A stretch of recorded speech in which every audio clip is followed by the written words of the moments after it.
Next would be the yearly report from our school resource officer, Officer Marshall. Thanks for coming. Yeah, good evening. I'm back again another year for our annual reports. I just want to touch on a few things that have kind of went on over the year. I know about this time last year we were discussing the mock car crash that we put on for the high school students. That was possible with the help of the Tacoma Area Ambulance Service, the Warren's first responders. There's a lot of, just off the top of my head, I can't even name them all, but I think that was a good learning experience for the kids. It was recorded. It was interesting to hear some of the students' comments.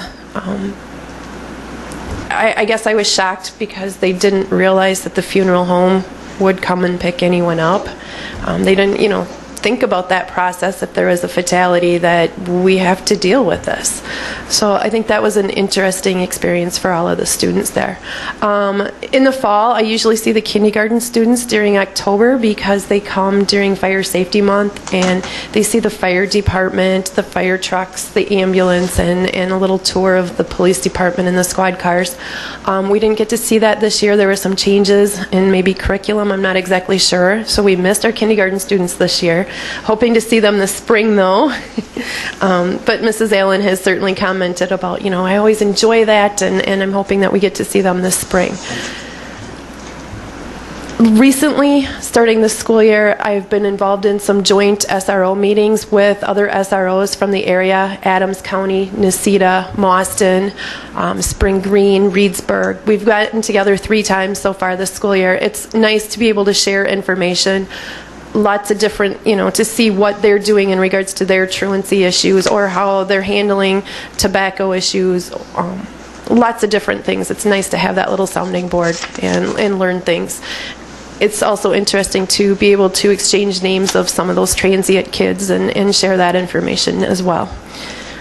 Recently, I've been involved in contact with Mr. Moody, sorry, slipped my mind there, in regards to transporting the 4-year-old kindergarten kids safely in the car seats and things like that, because I am a car seat technician through the police department, so I can do some of those car seat safety checks and stuff like that. So we've been communicating and making sure those kids are being transported safely and addressing any issues that arise that way. And also going back to truancy, because that seems to be one of the major things I work with at the high school, is we recently had kind of a county-wide truancy meeting. The judges were invited, both municipal from Tacoma and Sparta. The circuit court judges who were involved in truancy were invited. Unfortunately, they couldn't make it, but it was nice to sit down with municipal court Judge Flock, some of the administrators from the Sparta School District, some of our administrators, Sparta's SRO, and share information and some stories. And also Carrie Sullivan Flock, she's from the Corporation Council for Monroe County.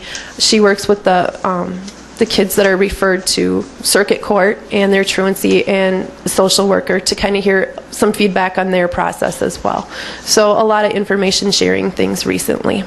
And then overall, I should back up, we also had an active shooter tabletop exercise that was very interesting.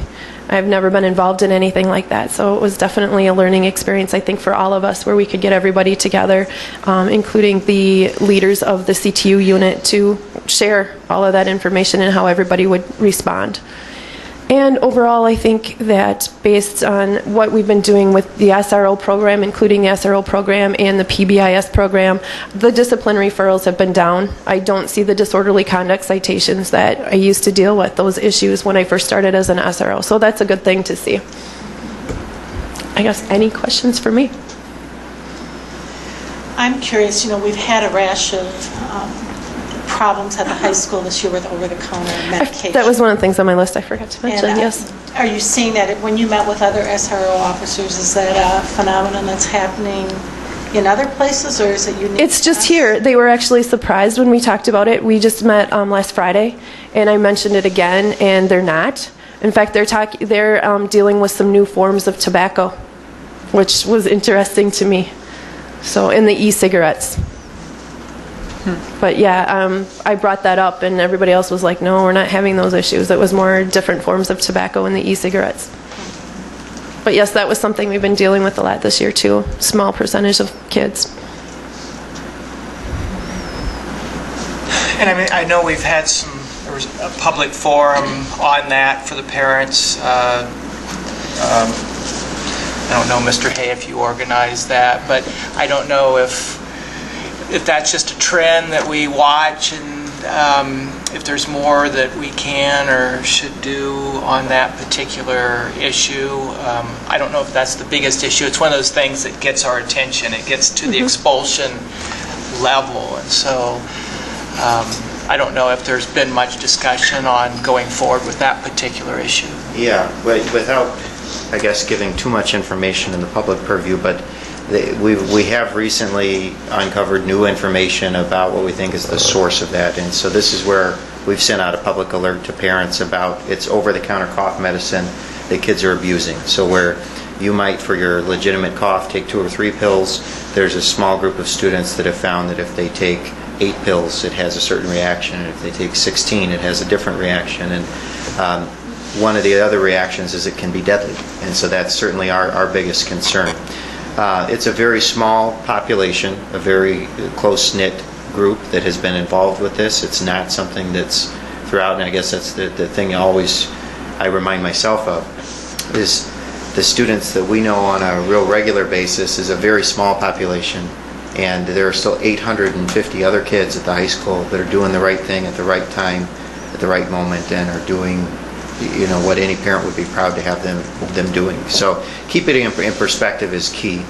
But said that, we have some new information that we're working on right now where we believe we've identified how did this come to Toma, because last school year it wasn't an issue that we dealt with. It's a this school year issue, and there's some specific individuals that came to town over the summer that we have information that we believe is where this came from.